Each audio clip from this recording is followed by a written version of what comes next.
The smell of death isn't what you think. It's not just decay, it's the suffocating scent of industrial-grade bleach trying to hide the smell of unwashed skin and abandoned hope. I sat by the window of my new world, watching a single crow pick at a discarded bandage in the parking lot. I am Samuel Thorne, 78 years old, and for 40 years I was a master locksmith. I knew the weight of brass, the intricate dance of tumblers, and the click of a bolt sliding home. I knew how to secure a perimeter and how to keep the world out, but I never realized that the most dangerous intruder was already inside my own home, eating at my dinner table. "Dad, you're doing it again," Greg had said, his voice dripping with that sticky, artificial concern. "You're staring into space." "I took the ones you gave me, Greg," I replied, my voice sounding thin to my own ears. "I'm just thinking about the garden." "Linda already took care of the garden, Dad," he said, not looking at me. He was busy looking at a real estate app on his phone, his thumb flicking across the screen with a hunger that made my stomach turn. "Actually, we had the gardener pull the vines. It's too much for you to manage now." "I didn't trip," I whispered. "That's not what Linda saw," he snapped, finally looking up. The mask of the grieving sun slipped for a fraction of a second, revealing the cold, impatient predator beneath. "She saw you staggering. She saw you confused." I remember the day they moved me. It was a Saturday, the kind of bright, sun-drenched morning that makes everything seem possible. I was sitting in my favorite armchair, the one I'd built the frame for in 1985, when Greg and Linda walked in with a stack of papers and a suitcase. They didn't ask, they announced. "Maplewood Manor is a 5-star facility, Samuel," Linda said, her voice like a jagged piece of glass wrapped in velvet. "They have a spa, a library, and 24-hour medical staff." "I don't want a spa," I told them, my hands beginning to shake. "I want my house. I want my shop." "The shop is gone, Dad," Greg said, handing me a heavy fountain pen. It was the pen my wife, Martha, had given me for our 25th anniversary. "I sold the inventory to a collector in the city. It's all taken care of. Now, just sign here. It's for your protection." I looked at the paper, the letters blurring as the first wave of chemical lethargy hit me. They had started supplementing my diet with memory boosters a week prior. I felt like I was moving through waist-deep water. I trusted the blood in Greg's veins. I trusted the boy I had taught to ride a bike. I placed the pen to the paper and signed away 40 years of labor in a single shaky scrawl. The first month at Maplewood was a blur of fluorescent lights and the rhythmic squeak-squeak of rubber-soled shoes on linoleum. They put me in room 412. It was beige. Everything was beige. The walls, the curtains, the soul of the people who worked there. Greg and Linda would visit on Sundays, wearing their best clothes and their fakest smiles. They spoke to me in high-pitched voices, the way people talk to dogs or infants. "What do you have?" Linda would ask, her eyes roaming the room to see if I'd hidden anything. "I want to go home," I'd say. "Oh, Samuel, don't be difficult," she'd sigh, looking at her watch. "The house is sold. The new owners moved in yesterday, a lovely young couple with a baby." The pain of that statement was sharper than any knife. My workshop, the place that still smelled of oil and metal and my father's tobacco, erased. As the weeks crawled by, the fog of the medication began to feel different. I realized that if I didn't drink the water immediately after the nurse left, I could tuck the pills under the back of my tongue. I started to wake up in the middle of the night. That's when I saw the truth. I saw the night staff, led by a woman named Gable, going through the drawers of the residence. I saw the way they handled the man in 410, a retired judge who couldn't speak. They weren't caring for us. They were harvesting us. I noticed the bruises on my own wrists first, dark purple thumbprints where someone had helped me down. I had no memory of it. That terrified me more than the thought of dying. My grandson, Leo, was the only one who still looked at me like a man. He was 16, a quiet boy with a penchant for electronics. During a visit where Greg was busy arguing with the billing department, Leo sat by my bed. "Grandpa," he whispered. "You look." "I'm not taking the pills, Leo," I hissed, leaning in close. "Listen to me. I need eyes. I need a way to hear what they say when they think I'm asleep." He looked at me, his eyes wide. He saw the bruises. He saw the desperation. "A monitor," I said. "Something small.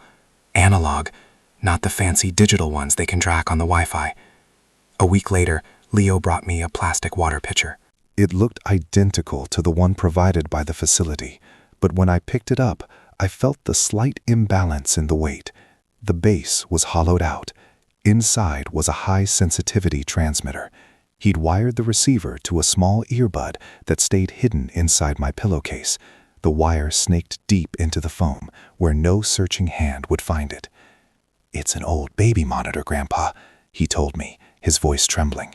"I modified the frequency." I sat there in the dark of that cramped room, the static of the monitor buzzing in my ear like a warning. If you've ever looked into the eyes of your own flesh and blood and realized they were waiting for you to stop breathing, hit that subscribe button. You need to hear the recording that turned my heartbreak into a mission for justice. For 3 nights, I heard nothing but the hum of the air conditioner and the occasional moan from the hallway. But on Tuesday, at exactly 2:14 a.m., the speaker in my ear crackled. The heavy door to my room opened with a soft, practiced groan. I kept my eyes shut, my breathing shallow and rhythmic, a trick I'd learned during my service years. A woman's voice, "Gable." "He took the double dose tonight," a man replied. My heart nearly stopped. It was Greg. My son was in my room at 2 in the morning, and he hadn't come to check on me. "Good," Greg said. "I heard the sound of him pacing the small room. The house sale cleared escrow today. The offshore account is ready, but we have a problem. The bank is flagging the secondary transfer from his pension fund." "That's not going to happen," Gable said, her voice cold and transactional. "Look at him. He can barely hold a spoon, let alone a conversation with a bank manager." "Every day," Greg said, "but he's stubborn. He's got that locksmith's brain. He's always trying to find a way out of things. I need this finished, Gable. Linda is breathing down my neck about the Mediterranean trip, and the startup is bleeding cash." "We don't have to wait," Gable replied. "I heard the rustle of fabric, the sound of a medical cart being moved. If we increase the dosage by another 20% over the next week, his heart will just give up. It'll look like he just drifted off." I lay there, my eyes squeezed shut so hard they hurt. Bile rose in my throat, a bitter, stinging liquid. My own son was negotiating the price of my murder. He wasn't just waiting for me to fade away, he was paying a stranger to reach into my chest and stop my heart. He was liquidating the man who had taught him how to walk, how to drive, how to be a man. "1 week," Greg said. "Do it. I'll bring the final papers tomorrow. After that, I don't care what happens to the body. Just make sure the cremation is done immediately." "Consider it done, Mr. Thorne," Gable said. I heard the door click shut, the lock engaged, the very lock I had taught Greg the mechanics of years ago. I was trapped in a beige box, being fed poison by my own flesh and blood, listening to my death warrant being discussed over the sound of my own ventilator. I waited until I was sure they were gone. I reached under my pillow and pulled out the receiver. My hands were no longer shaking. The chemical fog had been burned away by a cold, crystalline fury. They thought I was a lock that was already broken. They thought they could just walk into the vault and take the gold. But they forgot one thing about a master locksmith. We don't just build locks. We know exactly how to break them. I looked at the water pitcher. The little red light on the transmitter was still glowing, a tiny, angry eye in the darkness. I wasn't going to die in this bed. I wasn't going to let them turn my life into a vacation and a failed startup. I reached out and touched the bruise on my wrist. It throbbed, a rhythmic reminder of the battle I was about to wage. "I'm still here, Greg," I whispered to the empty, bleached bear. I lay back and stared at the ceiling, the static in my ear sounding like a growing storm. I began to plan. I began to remember every bypass, every shim, and every master key I'd ever made. They wanted to erase my mind, but they had only succeeded in sharpening it into a weapon. The moon shifted, casting a long, jagged shadow of the bed rails across the floor. Looking like the bars of a cage, I was finally ready to melt. I didn't need a key to get out of Maplewood. I needed a masterpiece of justice. The static in the earbud hummed, a low, constant vibration that felt like the heartbeat of the house I was about to bring down. I closed my eyes and focused on the sound of the crow outside, waiting for the morning light to show me the first tumbler I needed to set. The locksmith was awake, and the vault was finally opening. The morning after I recorded my own death warrant, the world looked different. The sunlight hitting the checkered linoleum floor of my room didn't feel warm or welcoming. It felt like a cold, clinical spotlight focused on a crime scene that hadn't happened yet. I lay perfectly still, my eyes fixed on a water stain on the ceiling that looked vaguely like a skull. I was an architect of silence now, a locksmith who had finally figured out that the most important gate to keep locked was my own expression. When the heavy door groaned open at 7 a.m., I didn't flinch. I let my jaw hang just a fraction too low, a silent invitation for them to see the hollow shell they wanted. "Good morning, Samuel. Time for your vitamins," a nurse said. Her voice was chipper, the kind of professional cheer that never reached the eyes. I turned my head slowly, mimicking the rusted movement of an old machine. "Ugh," I mumbled, making sure to slur the S's. "It's Friday, Samuel." She leaned over me, her breath smelling of peppermint and coffee. I didn't answer. I just opened my mouth, a cavern of feigned emptiness.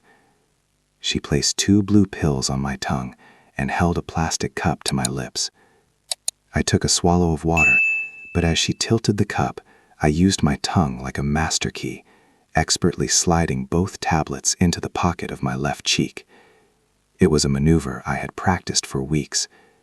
I felt the dry, chalky texture of the coating against my gums, but I didn't swallow. I couldn't afford to be a ghost today. I needed to be a man. "Good boy," she cooed, patting my hand. Her touch felt like a cockroach crawling over my skin. "Greg will be so happy to see you looking so." She left, and the lock clicked. I waited 30 seconds, counting the beats of my heart, before I spat the pills into a tissue and hid them inside the hollowed-out leg of my bedside chair. My luck turned an hour later in the communal garden. It was a patch of dying grass and wilted petunias surrounded by a 10-foot chain-link fence, but it was the only place where the air didn't taste like bleach. I sat on a bench, staring at a framed photograph of my late wife, Martha. I was tracing the line of her jaw with my thumb when I felt a presence beside me. "She looks like she was a firecracker," a woman's voice said. I didn't look up immediately. I kept my eyes on Martha. "She was the only person who ever knew how to pick the locks I built," I whispered. The woman sat down. She was in her early 50s, wearing the sharp navy blazer that looked out of place in this graveyard of souls. Her name was Sarah. She had been visiting her mother in room 414 for 2 weeks, and she was the only person in this building who hadn't spoken to me like I was a broken radiator. "You're not as far away as they think you are, Samuel," she said, her voice dropping to a low, tactical hum. "I saw you in the hallway yesterday. You weren't staring at nothing." I finally looked at her. I saw the clarity in her eyes, a sharp legal mind hiding behind the facade of a grieving daughter. "I spent 40 years making sure things stayed where they were put, Sarah. I was a paralegal for 20 years, she said, leaning closer, her eyes scanning the garden for Gable's orderlies. "I know a captive when I see one. My son is paying them to stop my heart," I said. The words felt heavy, like lead shot in my mouth. "I have a recording. 2 a.m. His voice. Gable's voice." Sarah's face didn't crumble into pity. It hardened into a cold, professional fury that made me realize I had finally found my master key. "Show me," she whispered. I let her listen to the snippet on the receiver I had tucked into my sleeve. I watched her knuckles go white as she heard Greg discuss the facility fee for my silence. "This isn't just elder abuse," Sarah hissed, her voice trembling with rage. "This is a conspiracy to commit murder. Samuel, you can't stay here another night." "I have no money, Sarah," I said, looking back at Martha's photo. "Greg sold the house. He liquidated the shop." "Not yet," she said. "I have a friend, Marcus. He's a retired investigator who specialized in forensic accounting. If Greg is siphoning your pension, he's leaving footprints. You stay in the fog. Let them think the pills are working." The next few days were an exercise in psychological warfare. I stayed in my glass coffin, staring at the beige walls, letting my jaw go slack whenever Gable entered the room. I listened to her talk about my declining vitals over the phone to Greg, her voice full of a sickening, fake empathy. "He's drifting, Mr. Thorne," Gable said one afternoon, standing right next to my bed. "I think it's time we discuss the final arrangements. The DNR is already on file." A mercy, I thought. The only mercy I want is to see you behind bars. Through Sarah, I made contact with Marcus. He visited as a cousin, sitting by my bed and whispering the progress of the silent war he was waging in the digital shadows. "Your son is a desperate man, Samuel," Marcus told me, his eyes hidden behind dark aviators. That tech startup of his? It's a black hole. He's lost millions of his own money and most of yours. He's been using Maplewood as a laundromat. Gable gets a cut of the inheritance, and in exchange, she provides the natural causes certificate. But it's deeper, I asked. It gives him total medical and financial control, Marcus said. But the real kicker is the do not resuscitate clause. It wasn't just a medical preference, Samuel. It was a death warrant. Gable has a directive to ignore any cardiac events starting this Saturday. That's their deadline. I looked at Marcus. Exactly, Marcus nodded. Greg wants to be standing on a stage as a self-made billionaire while his father quietly passes in his sleep. He's even got a speech prepared about your legacy. Then we'll give him a legacy he'll never forget, I said. The night before the gala was the longest night of my life. I lay in the dark, the baby monitor receiver pressed against my ear, listening to the silence of the hallways. I felt the PTSD of my wife's long illness clawing at my chest, the memory of feeling helpless as she faded away. But this was different. I wasn't fading. I was a locksmith, and I had finally felt the last tumbler click into place. Sarah and Marcus moved with the precision of a tactical team. At 6 p.m. on Saturday, while the staff was distracted by a shift change and the arrival of a new, high-profile resident, Sarah checked me out for a medical appointment. She didn't even look at the paperwork Sarah presented. She just waved a hand, assuming I was being wheeled off to a hospice consultation. Sarah asked as she pushed my wheelchair toward the exit. "I've been ready for 40 years, I said, my voice finally regaining the gravel and steel of the man I used to be. They took me to a storage unit on the edge of town where Marcus had my old tuxedo waiting. It smelled of cedar and the faint, sweet perfume Martha used to wear. I stood up from the wheelchair, my legs shaky but holding. I looked at myself in a cracked mirror. I didn't see a victim. I saw a master chief. I saw a man who knew how to secure the truth. The Legacy Gala was held at the Grand Sterling Ballroom, a place of marble floors and gold leaf ceilings that Greg had rented with my pension money. I could see the flashbulbs through the glass doors. I could hear the clinking of champagne glasses, the sound of people celebrating a success built on a foundation of betrayal.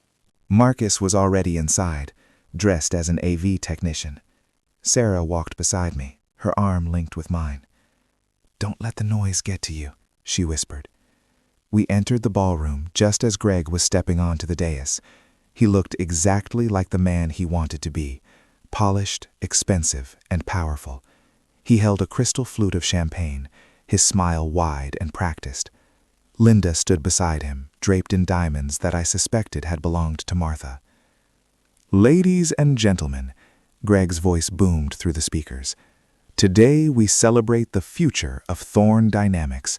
But as we look ahead, I must take a moment to look back. My father, Samuel Thorne, is the reason I am standing here. He is currently battling a cruel illness, but his spirit is the very heart of this company." The room erupted in polite applause. I saw Gable sitting at a front table, nodding like a saint. I didn't wait. I didn't shuffle. I walked down the center aisle, the heels of my polished shoes striking the marble with the rhythm of a ticking clock. The crowd began to murmur, the sea of black ties and evening gowns parting as they realized who was approaching. Greg's smile didn't just fade, it disintegrated. He looked at me as if a corpse had just crawled out of the ground and asked for a drink. He stammered, his voice cracking over the microphone. "What are you? You're supposed to be..." The doctor said I was drifting, Greg," I said. My voice wasn't loud, but Marcus had ensured the microphone on the dais was live. My words echoed off the gold leaf ceiling. "Samuel, you're confused," Linda said, stepping forward, her face a mask of panicked aggression. "You're having an episode. Security." "I've had enough of your medication, Linda," I said, stopping at the foot of the dais. I looked up at my son. "I have a question for you, Greg. Before the investors sign their checks, I want to know about the vacation you planned." A gasp rippled through the room. Greg's face went a sickly shade of gray. "Dad, stop this. You're sick," I asked. I looked at Marcus in the back of the room. He gave me a sharp nod and hit the key on his laptop. The ballroom's massive, state-of-the-art sound system didn't play the upbeat corporate anthem Greg had planned. It crackled with the raw, grainy static of an analog baby monitor. "The dosage isn't high enough," Greg's voice boomed through the room, cold and murderous. The silence that followed was absolute. It was the kind of silence I used to find in the center of a high-security vault. "Too much too fast to look suspicious to the state board," Gable's voice followed, crisp and transactional. "But for an extra 10%, we can ensure he remains." The recording played for 60 seconds. 60 seconds of my own son and his partner negotiating the price of my life. I watched the judges in the audience stand up. I watched the investors pull their checkbooks back as if they were covered in filth. Gable tried to bolt for the exit, but the police, already briefed by Marcus, were waiting by the mahogany doors. Greg didn't fight. He didn't even move. He just stared at me, the crystal flute slipping from his hand. It shattered on the marble, the champagne soaking into his expensive Italian shoes. There was no lock you could build that I couldn't hear through. "Greg," I said softly. The police moved in, the handcuffs clicking onto Greg's wrists with a sound that felt like the most beautiful music I had ever heard. It was the sound of a bolt, finally, sliding home. I watched as Linda was led away, her screaming protestations falling on deaf ears. I sat back in a velvet chair, feeling the weight of my dignity returning to me. It wasn't about the money Greg had stolen. It was about the fact that I had spoken when they tried to mute me. I had secured my own truth. A week later, I sat on the porch of my house. Sarah had helped me navigate the legal maze to reclaim it from the lovely young couple, who turned out to be another one of Greg's shell companies. The air was cool, smelling of damp earth and the roses that Sarah had helped me replant. I looked at the baby monitor sitting on the side table. It was silent now, just a piece of plastic and wire. The sun began to set, casting long, peaceful shadows across the lawn.